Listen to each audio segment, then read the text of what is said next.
Saio hau Nafarroako gobernuak diruz lagundu du.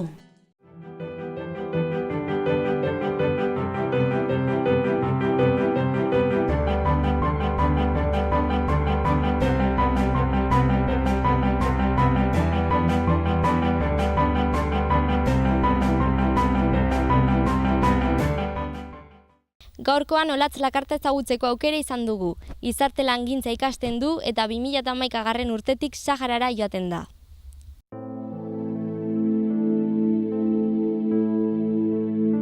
Tindufeko errefuxiatu kanpamenduak Argeliako hego-mendebaldean aurkitzen den errefuxiatu kanpamendu multzoa da. Tindufeko probintzian eta Sahara basamortuaren barne. Mendebaldeko Sahararen ondoan daude eta hango gudatik ihes egin zuten sahararrak dira bere biztanleak. Oso baldintza txarretan bizi dira. Muturreko tenperaturak ematen dira, ez dute ur korronterik eta azkenengo urteetan gutxitu egin diren laguntza internazionalen beharra dute bizi irauteko.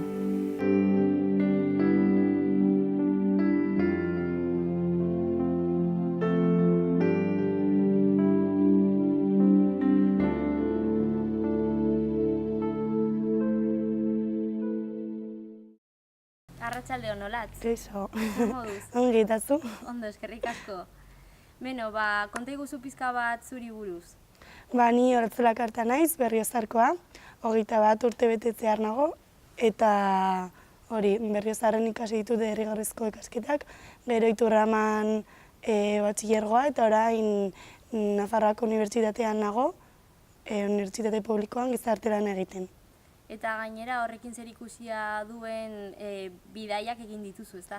Bai, 5 aldiz joan naiz Saharara, eta orain esperoan nago abenduan berriro ere joateko. Eta nola sortu zen aukera, zergaitik hasi zinenara joaten? Badago, Sahararekin lotuta dagoen programa bat, deitzen dena oporrak bakean, eta egiten da Estatu Espainol guztian, eta baita beste herrialde batzuetan, Italian edo Frantzian ere egiten dira horrelakoak, eta Nafarroako toki bakoitzean badago asoziazio bat horretaz arduratzen dena, hemen deitzen da ANAS, dela Asociación Navarra Amigos del Sahara, eta hori arduratzen da oporrak bakean izeneko programa hau antolatzen eta egiten. Eta egiten dutena da, ume sahararrak 2 hilabetez udan ekartzea eta Nafarroako familietan egoten dira gurekin. Eta horrekin lotuta, 13 urte 14 nituenean, Berriozarre jartzen du pisu bat haur horientzako, familia ez duten haurrentzako edo larritasun bat dutenentzako. Eta uda osoa pasa nuen haiekin, eta gero sentitu nuen haiek bisitatzeko beharra, eta joan nintzen. Eta orokorrean zenolako esperientzia izan dela esango zenuke, edo dela ze oraindik joaten zen? Bai, orokorrean oso aberasgarria eta oso positiboa, eta nik uste dut edonor joan beharko litzatekeela.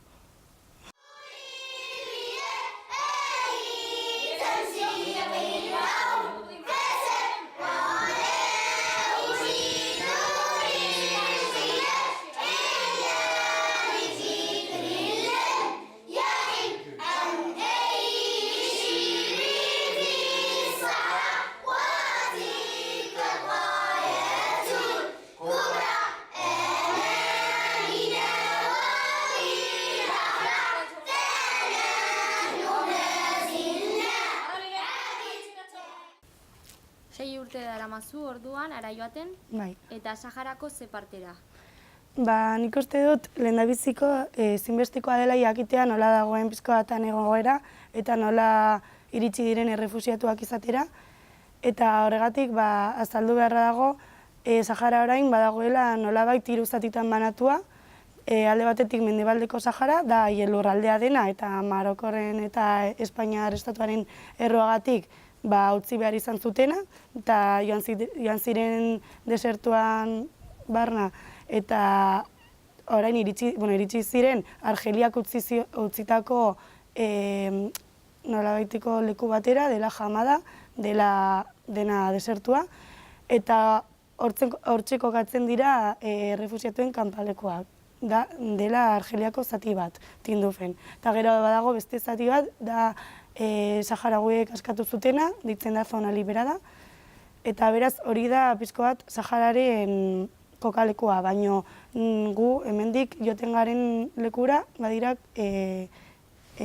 Saharako errefusiatu kanpalekoak.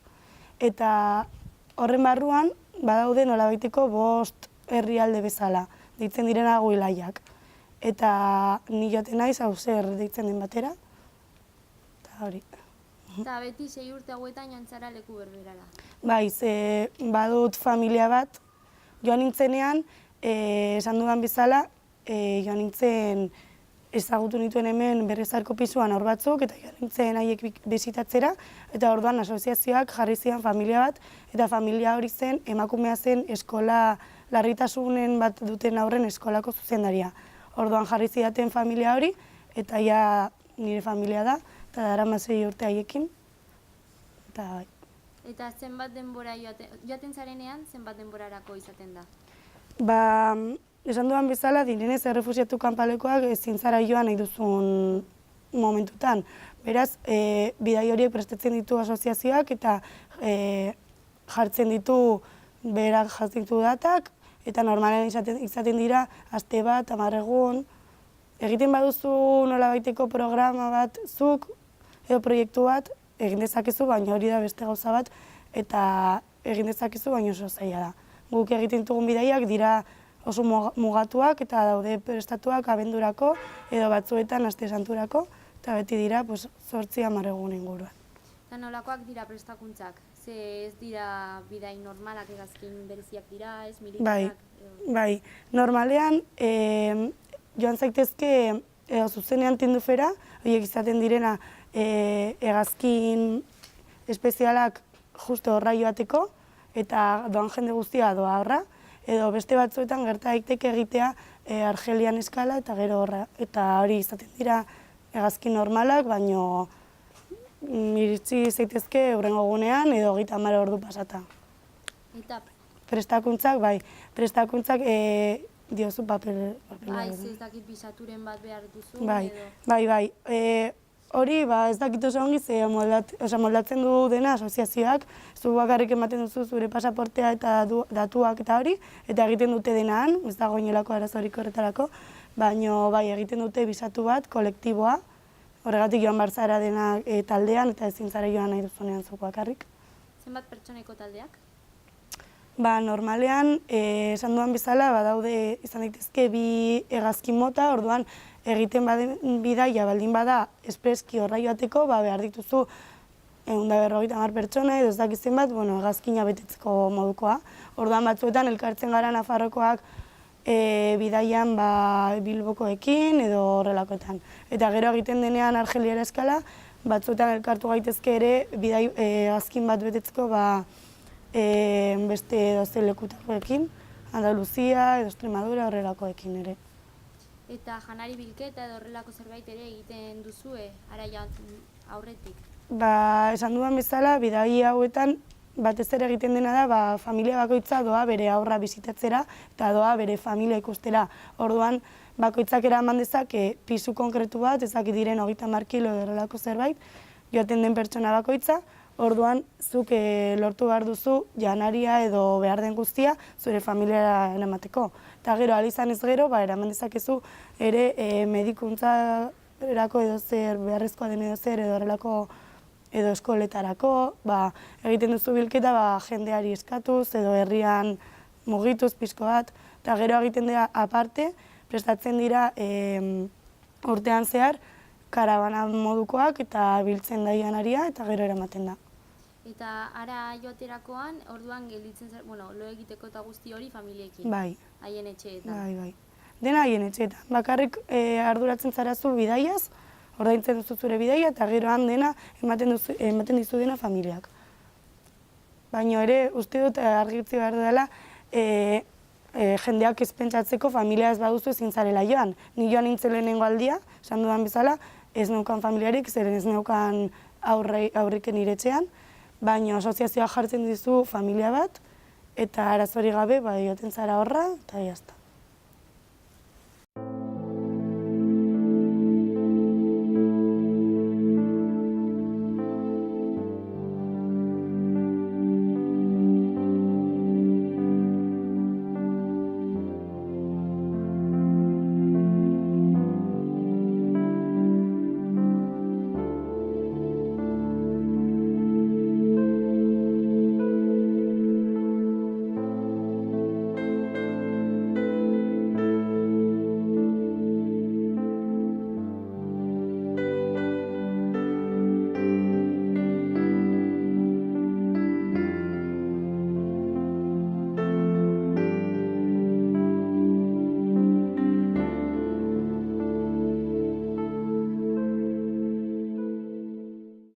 Munduko basamortu handiena da Sahara, orduan pentsatzen dut ez dela ohiko paisai bat, ez? Ez. Gainera esan dudan bezala, bada Argeliako zati bat eta utzi zioten zati hori eta eskertzekoa da, baino ez zegoen ezerrez. Zen dena basamortua eta haiek daramatzaten 42 urteekin, urteetan eraiki behar izan dute guztia eta zerotik hasi. Eta hasieran bazen dena, esan dudan bezala, area eta zegoen ezerrez, baina orain eraiki dituzte eskolak, eraiki dituzte adobezko etxeak, haien jaimekin, da dena oso prekarioa, baina nolabait bizi irauteko ongi dago. Eta hori esaten dudan bezala, dena area, ez dago ez da eskaloirik. Eta eguraldia adibidez? Begira, udan egiten du kriston beroa, 50 gradu edo 60 arte iriz daitezke. Horregatik ekartzen dugu haurrak hona, udan. Medikoak ikusteko ere eta hobeto jateko ere, baina batez ere temperatura izugarri horietatik kentzeko gutxienez 2 hilabeteetan. Eta gero neguan oso hotzak. Basamortuan badakigunez dira oso hotzak eta batez ere gauak. Horregatik nik nahiago dut abenduan joatea egiten diren bidaietan, nolabaiteko laguntza hori urtearen erdialdean emateko. Zezuk bi urtaroak bizi izan dituzu? Bai, ni esan dudan bezala beti noa abenduan, baina azkeneko urtean, pasaen udan egon nintzen, ze asoziazioko emakumeak eskaini zidan haiekin joateko, haurrak Saharara itzultzen diren bidaian laguntzeko, haurrak ezagutzen ditudalako eta nolabaiteko laguntza eskintzeko, eta haiekin egon nintzen aste bat eta oso gogorra. Ikusi nuen benetan zer den Sahara, ze nik uste dut joaten garenean abenduan ikusten duzula errealitatea, baino erdizka. Baina egon nintzenean udan ikusi nuen benetan zer zen hori, ze temperaturak dauden, ez dutela, familia askok ez dute aire kondizionaturik, ezin da lorik egin, kriston beroa, eske da dena, ezin da egon orokorra. Eta gainera hori, aste bat joaten zara edo 10 egun eta hortik bueltatzea gogorra, ez? Bai, nik pentsatzen dut beti egoten naizela hor 7 egun edo 10 edo direnak, baina gero ni bueltatzen naiz hona, bakit daukala dutxa bat etxean, ohe bat, eta eske da guztia, janaria, eguraldia ere, ez dago zerikusirik, baina han usteak, haiek usteak, nire familia edo ezagutzen duan guztiak orokorran Sahara, oso gogorra egiten zait, etortzen zara eta oten zara 2 hilabete pentsatzen egunero edo egun osoa ikusten duzu zerbait eta gogoratzen zara haietaz, nola egongo diren, eta guztia, oso gogorra bai.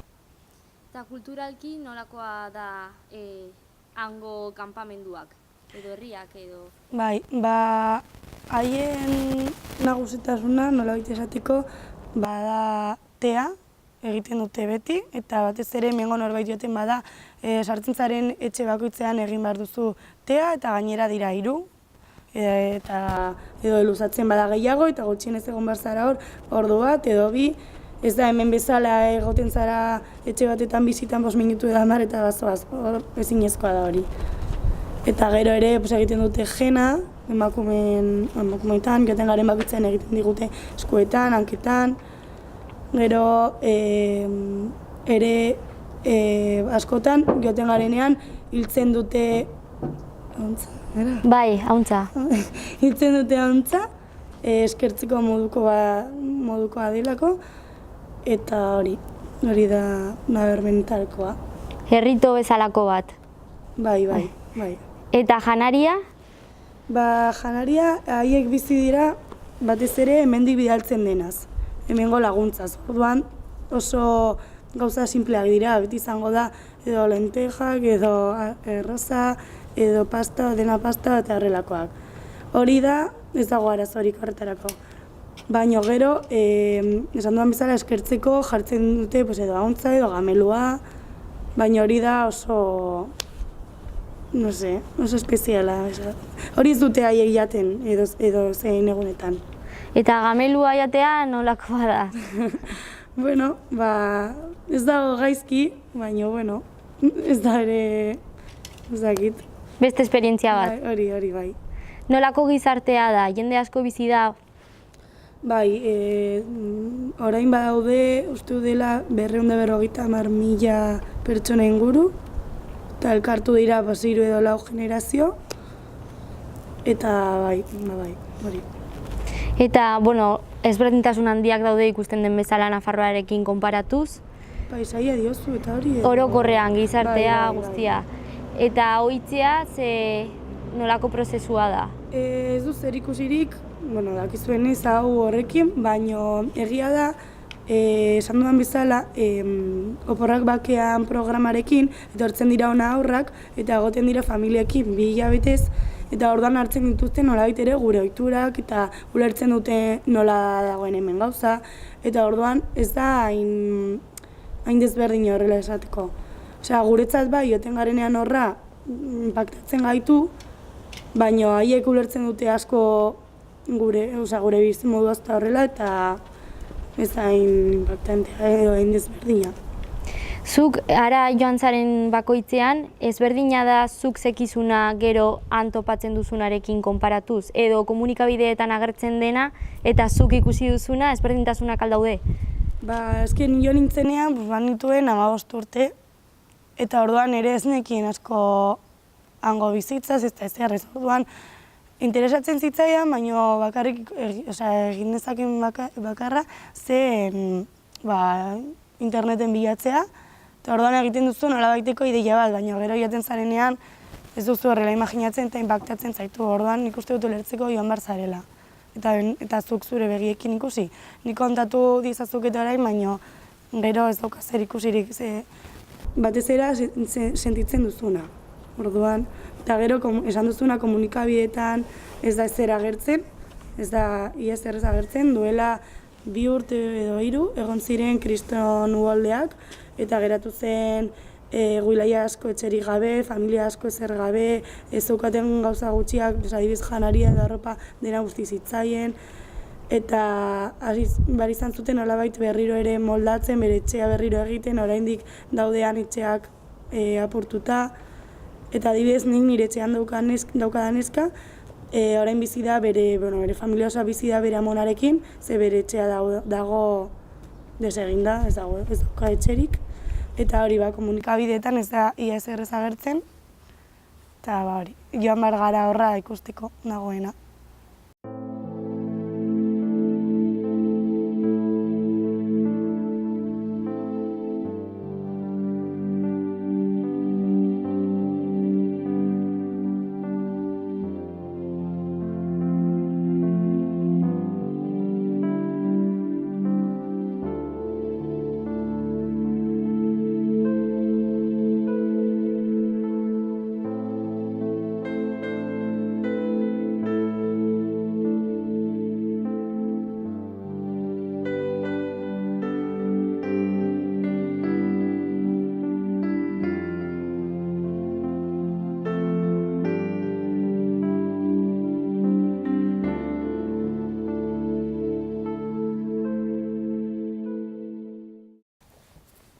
Ara joan zaren bakoitzean nolakoa da bizimodua? Seguru alda, ze egoera... Bai, hori da asko galdetzen didaten gauza bat, eta bai, oso segurua da, ez dago inolako arazorik. Hango polisarioa, arduratzen da gu joaten garen bakoitzean kontrol bat izaten, eta herri batetik beste batera, edo gulaia batetik bestera, sartzen garen bakoitzean, egiten dituzte papeleoak eta kontrolatuak izateko, esaten dizute ordu honetan egon bar zara zure etxe ondoan, eta oso segurua da, eta arazoren bat izan ez gero joten zara asoziazioko pertsonaren gana, eta arazorik gabe.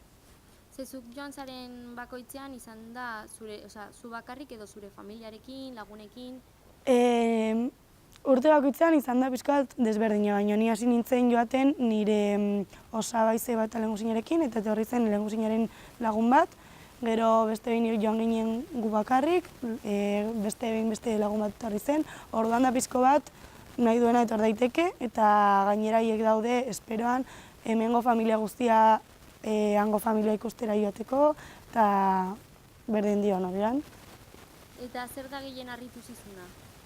Batez ere jendea. Ni gustuko dut jendearekin egotea, batez ere beste lurralde batekoa baldin bada eta haien kultura ezagutzea eta izugarri gustuko dut ere aurrekin egotea eta oso maitakorrak dira, dena eskertzen dizute eta gainera oso garrantzitsua da lehenengo egunean ja egiten dizuten harrera ematen du familiakoa zarela eta gainera inpresio hori sentitzen duzuzuk ere.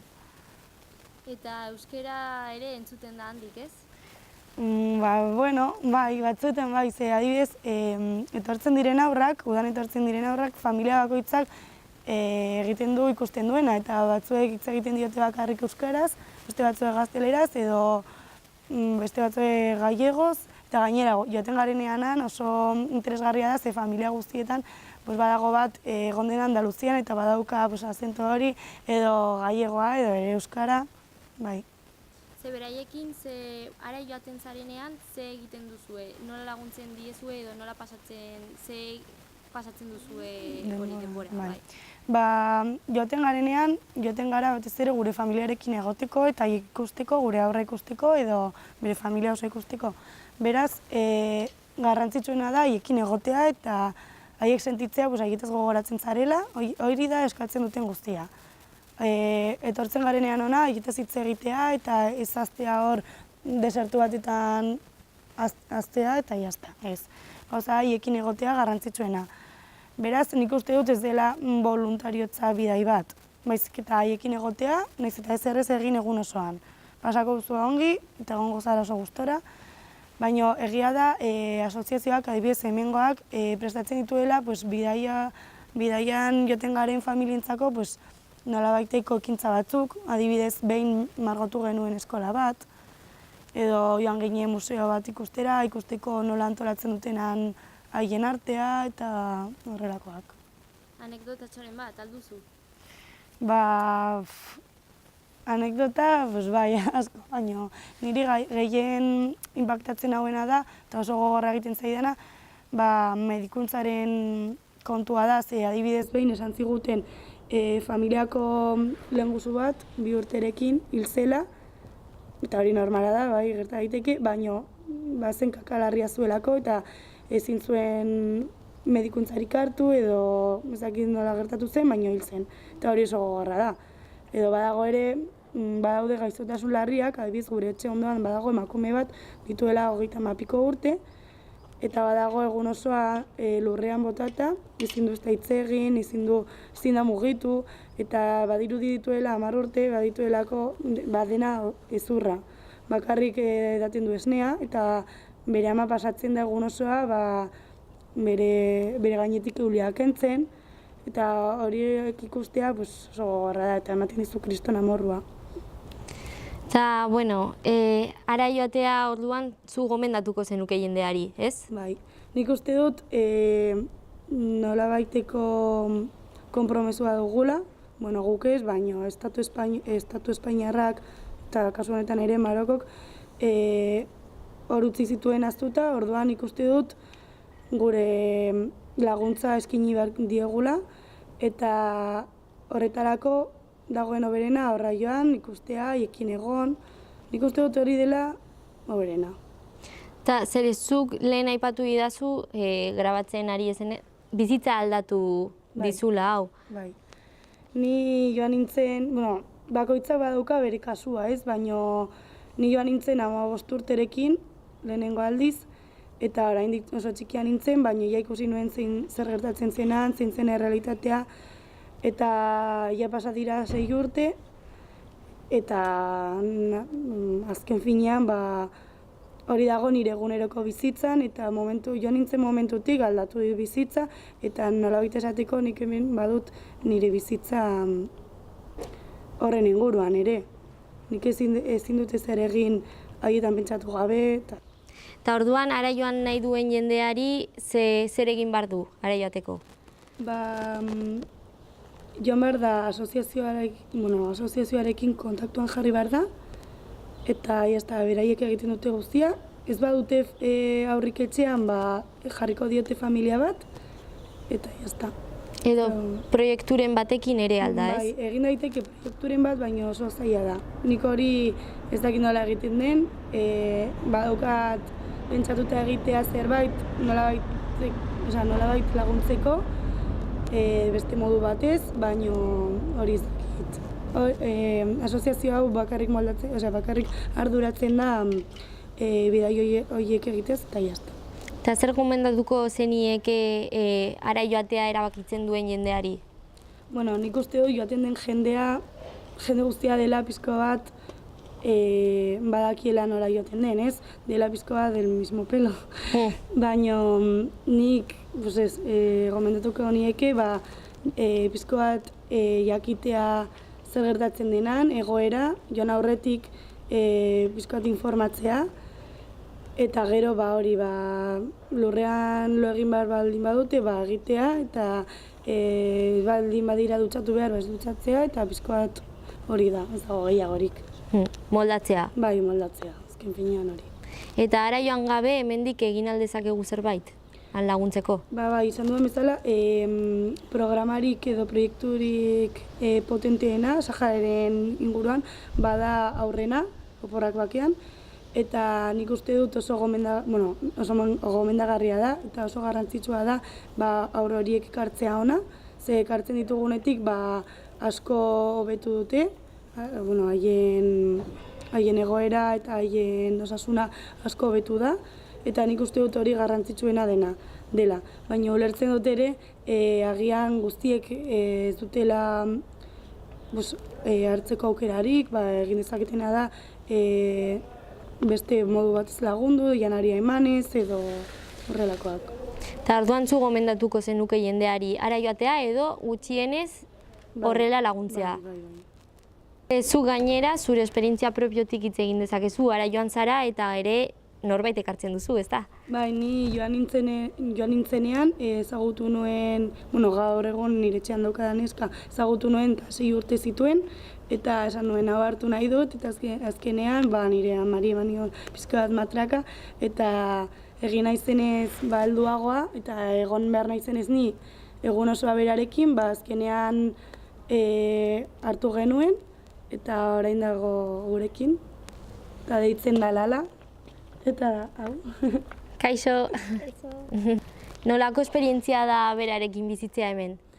Egia esan da, nik pasatzen dudan ez egun osoa berarekin, hasieran izan daiteke pizka bat gogorra moldatzen zaren arte. Baina hori da normala, edozein umerekin edo hemengo ume batekin gertatu galda, baina ni nago oso pozik eta niretzat da nire aizpa, eta bere familia da nire familia, eta orain falta dira egun gutxi joateko eta ez dugu nahi. Eta hori, gero espero beharko dut ara joatea, berri ikustea, eta alden urte guztietan ona ekarriko dugu. Abenduan, ez? Egongo zarete berriro ere elkar. Bai. Eta hori, nire gomendioa da, alba duzue, edo zalantzan bazaudete, aurrak ekartzeaz, geroz eta gutxiago ekartzen dira eta oso beharrezkoa da. Eta oso esperientzia polita eta berazgarria. Eskerrik asko, Olatz eta Lala hemen egoteagatik. Zuri, bai. Eta gurekin elkar banatzeagatik. Sahara jurra. Sahara jurra. الصحراء حرة حرة والمغرب برا برا الصحراء حرة حرة والمغرب برا برا لا بديل لا بديل عن تقليل المصير صحراوي صحراوية صحراوي ايدك ايدك ايدي ايدك ايدي ويدك ايدي ويدك في الحرية لا بديل لا بديل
Saio hau Nafarroako Gobernuak diruz lagundu du.